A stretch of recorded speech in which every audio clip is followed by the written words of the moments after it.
രാജ്യത്തുണ്ടായ വിപ്ലവകരമായ നിയമനിർമ്മാണങ്ങളിൽ പെട്ടതായിരുന്നു മഹാത്മാഗാന്ധി ദേശീയ തൊഴിലുറപ്പ് വിവരാവകാശ നിയമങ്ങൾ. ഒന്നാം UPA സർക്കാരിൻ്റെ കാലത്ത് പ്രസ്തുത സർക്കാരിനെ പിന്തുണച്ച ഇടതുപാർട്ടികളുടെ ശക്തമായ സമ്മർദ്ദഫലം കൂടിയായിരുന്നു പ്രസ്തുത നിയമങ്ങൾ. ഗ്രാമീണ കുടുംബങ്ങളിലുള്ളവർക്ക് പ്രതിവർഷം 100 തൊഴിൽ ദിനങ്ങൾ ഉറപ്പു നൽകുകയും അതുവഴി കുടുംബത്തിന് താങ്ങാകുകയും ചെയ്തതായിരുന്നു MNREGA. ലക്ഷക്കണക്കിന് കുടുംബങ്ങൾക്ക് വരുമാനം ഉറപ്പാക്കിയ പ്രസ്തുത നിയമത്തെ പുതിയ പേര് ചാർത്തി BJP സർക്കാർ സ്വാഭാവിക വധശിക്ഷ നടപ്പിലാക്കി. പേരുമാറ്റം മാത്രമെന്നാണ് വിശദീകരണമെങ്കിലും തകർക്കപ്പെട്ടുവെന്നതിൻ്റെ സൂചനകൾ തന്നെയാണ് കേന്ദ്ര ബജറ്റിലുമുള്ളത്. വിഹിതത്തിൽ വർധന വരുത്തിയെന്നാണ് വ്യാഖ്യാനമെങ്കിലും മുൻ വർഷങ്ങളിലെ കുടിശ്ശിക, അധിക തൊഴിലെന്ന വാഗ്ദാനം എന്നിവ നിർവഹിക്കണമെങ്കിൽ ഇനിയും തുക കണ്ടെത്തണമെന്നതാണ് സ്ഥിതി.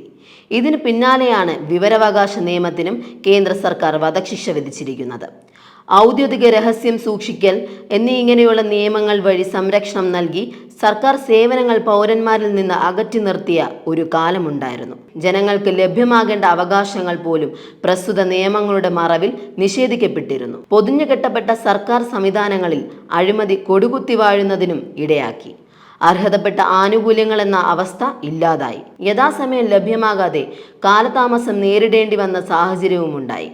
ഇതെല്ലാം ചെറിയ തോതിലെങ്കിലും മാറ്റമുണ്ടാകുന്നതിന് ഇടയാക്കിയതായിരുന്നു 2005 വിവരാവകാശ നിയമം. സർക്കാർ ഓഫീസുകളിൽ വ്യക്തികളോ സംഘടനകളോ നൽകുന്ന അപേക്ഷകളിൽ തുടർ നടപടികൾ അജ്ഞാതമാകുന്ന അവസ്ഥ ഇല്ലാതായി. സർക്കാർ പദ്ധതികളുടെ നടത്തിപ്പ്, ഔദ്യോഗിക നടപടിക്രമങ്ങൾ എന്നിവ സംബന്ധിച്ച് ചോദ്യം ഉന്നയിക്കാനും യഥാസമയം മറുപടി നേടാനും പൗരന്മാർക്കും സംഘടനകൾക്കും അവസരം ലഭിച്ചതോടെ സുതാര്യതയും വേഗതയും സംജാതമായി. ഒന്നും മറച്ചുവെക്കാനാകില്ലെന്ന് വന്നതോടെ അനാവശ്യമായ കാലതാമസവും സാങ്കേതികത്വങ്ങൾ നിരത്തി പൗരന്മാരെ ദ്രോഹിക്കുന്ന സാഹചര്യങ്ങളും ഇല്ലാതായി.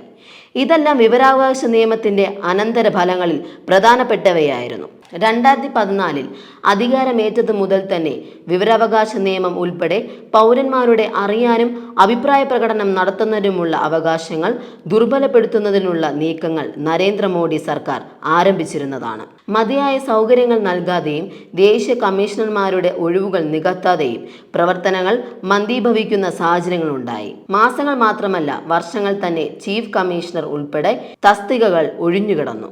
ഏറ്റവും ഒടുവിൽ ഡിസംബറിൽ പുതിയ നിയമനം നടത്തുമ്പോൾ 1 വർഷത്തിലധികമായി ഈ തസ്തികകൾ പലതും ഒഴിഞ്ഞുകിടക്കുകയായിരുന്നു. ഇതിനു പുറമെ ജീവനക്കാരെ നിയമിക്കുന്നതിലും കാലം വിളംബം സൃഷ്ടിച്ചു.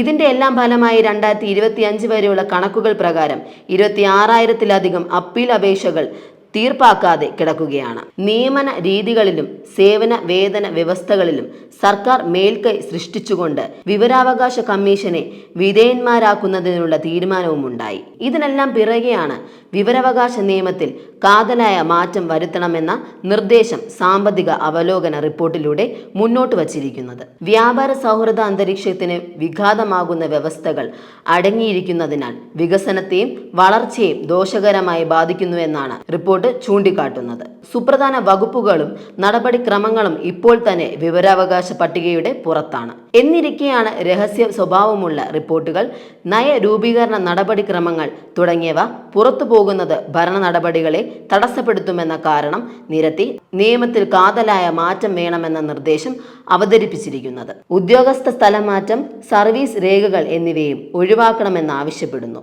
ഏറ്റവും ദോഷകരമായ നിർദ്ദേശം വിവരങ്ങൾ തടഞ്ഞുവെക്കുന്നതിന് സാധ്യമായ അധികാരം മന്ത്രാലയങ്ങൾക്ക് നൽകണമെന്നതാണ്. ഇത് തങ്ങളുടെ താൽപ്പര്യങ്ങൾ അനുസരിച്ച് ദുരുപയോഗ സാധ്യത ഏറെയുള്ളതാണെന്നതിൽ സംശയമില്ല. ഫലത്തിൽ വിവരാവകാശ നിയമം ഇല്ലാതാക്കുക എന്നതാണ് ലക്ഷ്യം വയ്ക്കുന്നത്.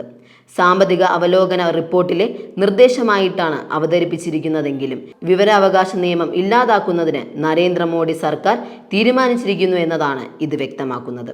അത് എപ്പോൾ നടപ്പിലാക്കുമെന്ന് മാത്രമേ അറിയാനുള്ളൂ.